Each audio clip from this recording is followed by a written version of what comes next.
ದಾವಣಗೆರೆ ಜಿಲ್ಲೆಯ ಜಗಳೂರು ತಾಲೂಕಿನ ಬಿಸ್ತುವಳ್ಳಿ ಗ್ರಾಮದಲ್ಲಿ ಬೋರ್ವೆಲ್ ಕೊರೆಯುವ ಕೆಲಸಕ್ಕೆ ಬಂದ ತಮಿಳುನಾಡು ಮೂಲದ ಯುವಕನೊಬ್ಬ ಮರಕ್ಕೆ ನೇಣು ಬಿಗಿದ ಸ್ಥಿತಿಯಲ್ಲಿ ಪತ್ತೆಯಾಗಿದ್ದು, ಸಾವಿನ ಬಗ್ಗೆ ಸಂಶಯ ವ್ಯಕ್ತವಾಗಿದೆ.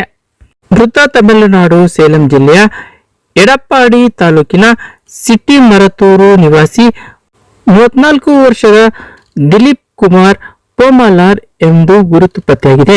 ಈತ ಕಳೆದ 10 ವರ್ಷಗಳಿಂದ ರಾಜ್ಯದ ನಾನಾ ಕಡೆ ಬೋರ್ವೆಲ್ ಲಾರಿಯಲ್ಲಿ ಕೆಲಸ ಮಾಡುತ್ತಿದ್ದನು. ಕಳೆದ ಕೆಲ ದಿನಗಳಿಂದ ಜಗಳೂರು ಸುತ್ತಲಿನ ಪ್ರದೇಶದಲ್ಲಿ ಬೋರ್ವೆಲ್ ಕೊರೆಯುವ ಕೆಲಸದಲ್ಲಿ ಡ್ರಿಲ್ಲಿಂಗ್ ಆಪರೇಟರ್ ಆಗಿ ಕಾರ್ಯನಿರ್ವಹಿಸುತ್ತಿದ್ದ ಎಂದು ತಿಳಿದು ಬಂದಿದೆ.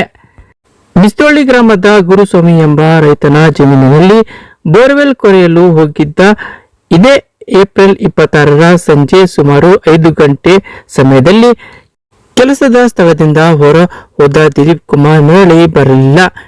ಏಪ್ರಿಲ್ 27ರ ಮಧ್ಯಾಹ್ನ 1:45ರ ಸುಮಾರಿಗೆ ಕೆಲಸದ ಸ್ಥಳದಿಂದ ಸ್ವಲ್ಪ ದೂರದಲ್ಲಿರುವ ಮರಕ್ಕೊಂದು ಪ್ಲಾಸ್ಟಿಕ್ ಹಗ್ಗದಿಂದ ನೇಣು ಬಿಗಿದುಕೊಂಡ ಸ್ಥಿತಿಯಲ್ಲಿ ಆತನ ಶವ ಪತ್ತೆಯಾಗಿದೆ. ಮೃತನ ಚಿಕ್ಕಪ್ಪ ಪಾಲಣಿಸ್ವಾಮಿ ಜಗಳೂರು ಪಟ್ಟಣದ ಪೊಲೀಸ್ ಠಾಣೆಗೆ ದೂರು ನೀಡಿದ್ದಾರೆ.